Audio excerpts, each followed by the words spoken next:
Dark admits from down, rains and thundered my heart, defining my ears low and slowly, just like a lion grab its prey. With continuous, straightly, gently taking its breath, he holds my heart. I wish he is filled with pride as a king, knowing I am weak when he is absent. I can't help but feel more and more. My heart rains in desire and grief, filled with sadness, for I create a man who belonged to another. You meet the doctor. Dama love be dofte hawma lu kay faj leka tuma te de tuma nana tuma ngir mom bugana dunda sweet love ak mom be arjana. Hello viewers, welcome to Chapters, and I am your host Adama Sanyang, and I am joined with my co-host Ibrahima. Yeah, thank you for joining us, viewers. This is your favorite weekly show that comes to you on Majak TV, and then today we've been privileged enough to have a special guest today, and thank you for joining us. Okay, and today our guest is no other person than Binta Esba. Binta Esba, welcome. Thank you so much, Adama, and the viewers out there. I am Binta. I'm so happy that my colleague, a friend, a sister since high school is the one who's telling me today. That feelings from my facial expression, it definitely defines it. So thank you so much for inviting me today. Okay, Binta, whoever knows Binta, we know Binta as a journalist and Binta as a poet. So can you please tell us how you manage both poetry and journalism in the same time? I believe as a poet and a journalism student, I have the ideology in me. Journalism has some intersections with poetry, because at the end of the day, when a journalism student becomes a poet, it's gonna help the individual when it comes to grammar functioning and so many things. It will amplify and marginalize the voice to the state. So I believe there is no hardship when it comes to encapsulating journalism and poetry. They have some intersection, so it definitely helps me. It motivated me. And then I would like to add this thing: journalism, poetry is something that I loved since I was in primary school. I can attest to that one. Yeah, because I have been having a competition with you, even though we are friends. We do tag to tag. So and you know that we represent our school in different competitions, and at the end of the day, we came out with a very marvelous results at the end of the day. So journalism is something that also I love so much. I love because I'm outspoken when it comes to speaking. Before, when I'm talking during my primary school, the principal of English school, Mr. Tabal, will be like, "Don't cry. Why are you crying?" So they always call me Ali crying, because whenever I'm reading, I made a mistake, I cry. Like if people end up laughing, I lose hope. Okay. So today, when I meet my classmates, they will be like, "Binta, you are on TV, you are reporting and all that." It's something that I have been working for. It's a feeling. It's a dream. I feel like we have the same similarities. I have the same similarities with Binta when it comes to poetry, and the same as also journalism. Yeah, from what she said, because you guys were schoolmates. Yeah. Classmates, schoolmates, I can say, from primary school up to date. Yeah. You guys find yourselves in the same institution here. So then, you being the host here also gives her that joy. But then, Binta is someone that is very good. Sure. One can attest to it, because I've even judged one of our competitions that she took part in. She might never know, but I did. Okay, Binta, coming up to that, we all know your poetry as, poetry itself as a powerful means of storytelling. Yeah. So can you share us a piece, because you are Binta as both a journalist and also a poet. But the Binta here today, we are not looking at your journalistic aspect. Thank you. We are focusing more on your poetry aspect. So like among all the poets, the poems that you recite, or the poems, the pieces that you do, did you have any favorite, and also the ones that you remember that you can recite very well? The one that suits you very well, and your best piece is what we want to hear. I have a very, very, very nice poem. It's so important to me that I feel so, like I will not publish it to the public, but on this platform I have to. Yeah, and I'm going to elaborate on it more, and I guess my listeners will definitely enjoy it. Sure. So this poem here, it's dedicated to a black sheep. When we say black sheep, it's about the white people underrating us. Like when you are black or whatever it could be, you can do. You can do whatever it is. Whatever deals with the modern life. Let's say racism, something like that. Yeah, racism in a form, in that form. So they have the belief that the Africans, that they didn't have the belief that they can do. They can speak English or the American accent or the British accent. So this is why I wrote this poem. So in a nutshell, no matter how outspoken you are, Yes. you can never be British. Oh, that's the mentality. Like when you are black, you can never go back again. You are black. Yeah, I think that's the mentality that's that the they are African having. American. That's the African. Yeah, that's what I'm We talking have about. African Like, Americans. that's the whole idea. I would like to read this poem. Okay. This is dedicated to anyone society ever neglected, segregated, and underestimated. Disrespect and persecute only because you choose to be different. This is all for the black sheep. They call us the outlaws, the crazy ones, the troublemakers, the rule breakers, the rough parts in squares, the ones who always go slow. They call us the black sheep, so they suppress, oppress, and minimize us. Neglect, reject, and undermine us. Not because we are guilty, all this fault because they are scared of us. They say we do things differently. Yes, that's because we think differently. We carry out the process of factful reasoning. You can go ahead and quote us, disgrace us, disbelieve us, glorify or believize us.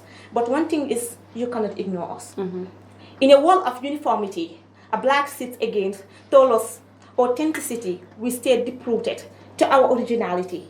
In a world of artificial, the black sheep, we are the reality. They call us the paranoid. We call them the uniform. We are seems to be unicorn. Black sheep, we dare to stand alone. All we need is the wheat, call us the Solomons.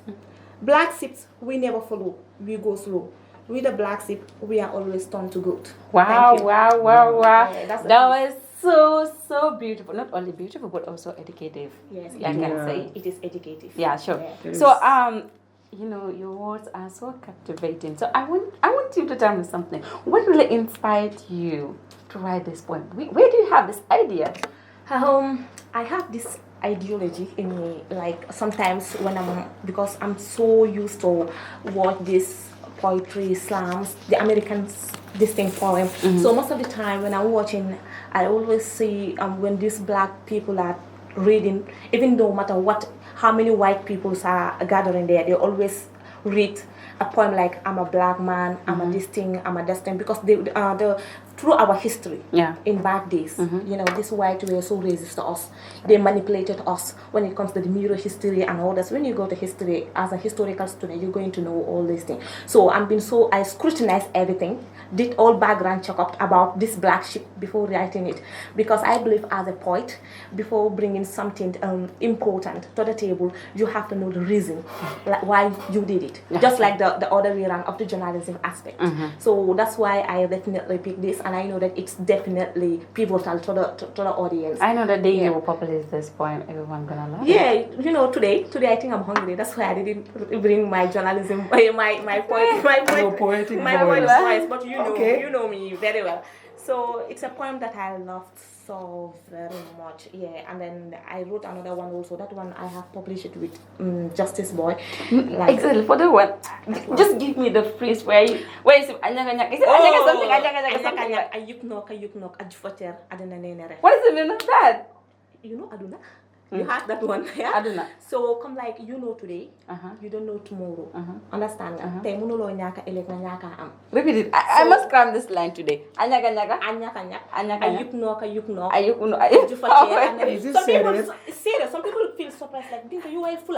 You for they like they believe that come like I cannot speak serious. My mom, I'm not gonna I asked her what this even Jagos, you know. During we speak Jago, we speak different kind of language. So sometimes it's so nice to bring this native language when you're when you're writing your poems and all that. Yeah. To make your audience understand more what you're saying. That is the lyrical language. Yeah, it's good. Okay, Binda, in making your audience understand, like you said, you have to bring in native tones and other stuff.